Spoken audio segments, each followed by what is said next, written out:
School trip.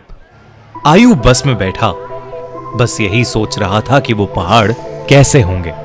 आयु जो 15 साल का था, पिछले 3 साल से चंडीगढ़ में ही रह रहा था। फिर भी वो कभी हिमाचल की हसीन वादियों में नहीं गया था। पर उसका यह सपना इस स्कूल ट्रिप में पूरा होने वाला था। ढेर सारे लंच बॉक्सेस से खाना खाते हुए और अंताक्षरी खेलते हुए पूरा दिन बीत गया था। वो शिमला पहुंचने ही वाले थे कि पता नहीं कैसे उनकी बस जो कुछ मिनट पहले एकदम ठीक चल रही थी, उसमें से धुआं निकलने लगा। रात बहुत हो चुकी थी और बच्चे साथ में थे, तो सब टीचर्स ने मिलकर फैसला लिया कि वो पास में ही एक होटल के अंदर रुक जाएंगे और सुबह मैकेनिक को बुलाकर बस ठीक करवा कर शिमला के लिए वहां से निकल जाएंगे। वो लोग पास के एक होटल तक पहुंचे। वो होटल दोनों तरफ से बड़े बड़े पेड़ और पहाड़ों से घिरा हुआ था। सब टीचर्स ने बच्चों को होटल में अलग अलग कमरों में बांट दिया और डिनर के बाद सब सोने चले गए। आयु को अपने 2 दोस्तों अमन और रोहन के साथ कमरा मिला था और वो बहुत खुश था क्योंकि वो दोनों उसके काफी अच्छे फ्रेंड्स थे। आयु, अमन और रोहन जब कमरे में गए तो कमरे की खिड़की से उन्हें जंगल के बीचों बीच एक झील दिखाई दी। उन सभी को याद था कि कैसे पिछली स्कूल ट्रिप पर रात में 2 बच्चे ऐसे ही झील पर निकले थे और वो स्कूल के सबसे पॉपुलर बच्चे बन गए। तो उन तीनों ने भी प्लान बनाया कि इस बार वो भी कुछ कारनामा करेंगे। उन्होंने सोचा कि वो होटल से छुपके से निकल जाएंगे और उस झील पर जाकर फोटो खींचकर वापस आ जाएंगे। जैसे ही होटल का गार्ड सो गया, वो तीनों निकल गए।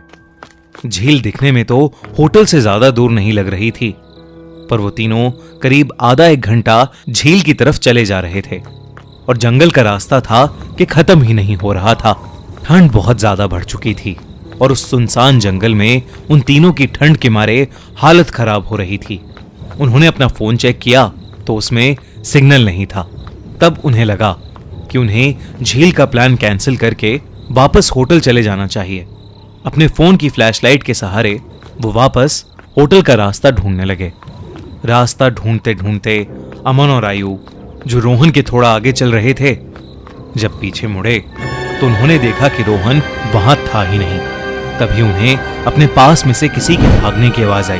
वो बहुत घबरा गए, पर क्योंकि वो रोहन को अकेला नहीं छोड़ सकते थे, तो उन्होंने उस कदमों की आवाज का पीछा किया। वीरान और घने जंगल के बीच वो उन कदमों की आवाजों का पीछा करते गए, जो कुछ मिनटों बाद बंद हो गई। रोहन उनको अभी तक नहीं दिखा था और अमन और आयु अब बहुत ज्यादा डरने लगे थे। लेकिन तभी उन्हें ऐसी आवाज आई कि मानो कोई जमीन खोद रहा था। वो धीरे धीरे उस आवाज के पास गए और झाड़ियों के पीछे से उन्होंने देखा कि और कोई नहीं बल्कि रोहन ही जंगल में एक गड्ढा खोद रहा था। उन्होंने डर के मारे रोहन को पुकारा। रोहन उनकी तरफ मुड़ा और उन्हें गुस्से से भरी आंखों से देखने लगा। उसकी आंखें एकदम काली पड़ चुकी थीं, जैसे किसी ने उसके अंदर से आंखें ही निकाल ली हों। अमन रोहन के पास गया और उसने रोहन के कंधे पर हाथ रख के उससे पूछा कि उसे क्या हुआ है। लेकिन रोहन के कंधे पर हाथ रखते ही रोहन अमन के ऊपर चिल्ला उठा और रोहन ने उसे एक बहुत तेज धक्का दिया।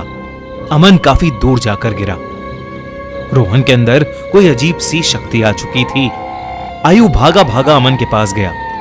रोहन अब आयु की तरफ आगे बढ़ने लगा, पर जैसे ही वो आयु के पास आया, रोहन को अजीब से दौरे पड़ने लगे और वो बेहोश हो गया। आयु उसको होश में लाने की कोशिश करने लगा और जैसे ही रोहन होश में आया, उसने अमन की तरफ देखा और जोर जोर से चिल्लाते हुए कहने लगा, वो अमन के अंदर है।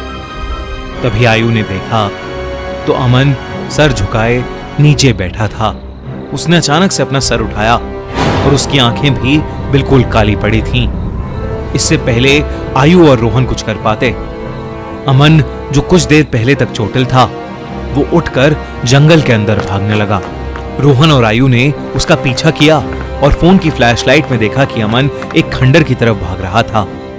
करीब जाकर उन्हें दिखा कि वो खंडर दरअसल में एक बहुत पुराना घर था जिसे देखकर ऐसा लग रहा था कि वहां सालों से किसी इंसान ने कदम भी नहीं रखा था। दोनों बहुत ही डरे हुए थे और उनकी आगे जाने की हिम्मत नहीं हो रही थी। पर अमन को बचाने के लिए आयु और रोहन उस खंडर में घुस गए। ऊपर के एक फ्लोर से उन्हें एक आवाज आ रही थी। वो उस आवाज के पास पहुंचे तो जो उन्होंने देखा उस पर उन्हें विश्वास ही नहीं हुआ। उन्होंने देखा कि अमन बेहोशी की हालत में हवा में लटका हुआ था और एक बूढ़ी औरत उससे बात कर रही थी। उस औरत का चेहरा बहुत भयानक था। उसकी आंखें एकदम काली थीं। खाल लटकी हुई और बिखरे हुए सफेद बाल उसे और डरावना बना रहे थे। वो दोनों उस औरत को देखते ही वहां से बाहर भागे। वो औरत भी उनके पीछे पीछे आने लगी। आयु और रोहन जल्दी से सीढ़ियों से नीचे उतरे और उस खंडर के घर के दरवाजे तक पहुंचे। उन्होंने जब मुड़कर एक बार पीछे देखा तो वो बूढ़ी औरत किसी कीड़े की तरह रेंगती हुई सीढ़ियों से उतर रही थी और उनके पास ही आ रही थी। वो किसी तरह वहां से निकलकर जंगल की ओर भागे और भागते चले गए। भागते भागते उन्हें पता नहीं चला कि कब वो उस झील के पास आ गए थे जिस झील की तलाश में वो होटल के बाहर निकले थे।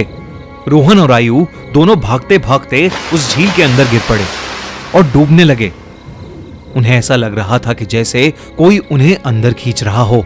आयु किसी तरह झील से बाहर आ गया पर उसकी आंखों के सामने रोहन झील में डूब गया और वो कुछ भी नहीं कर सका। आयु ये सब देखकर इतना घबरा गया कि उसे चक्कर आने लगे और वो वहीं बेहोश होकर गिर पड़ा। आयु की जब सुबह आंख खुली तो वो उसी होटल के कमरे में था। वो भागकर बाहर गया तो बाहर पुलिस की बहुत सी टीम्स थीं और जमीन पर सफेद चद्दर में लिपटी हुई रोहन और अमन की लाश पड़ी थी। पुलिस ने तो इसे मर्डर घोषित कर दिया था, पर आसपास के रहने वालों ने बताया कि कई साल पहले उस जंगल में एक बूढ़ी औरत रहती थी। वहां उसका एक घर था। सभी से अलग वो औरत चैन से रहती थी। पर एक रोज उसके घर को कब्जाने के लिए पास के गांव के कुछ लोगों ने उसके साथ बदसलूकी की और उसे मारकर उस झील में फेंक दिया। तब से कोई भी इंसान रात में जंगल की ओर या उस झील के पास नहीं जाता। कहते हैं कि उस बूढ़ी औरत की आत्मा अभी भी वहां अपने बदले के लिए भटकती है। काश ये बात इन तीनों दोस्तों को पता होती तो शायद आज आयु के साथ साथ रोहन और अमन भी जिंदा होते।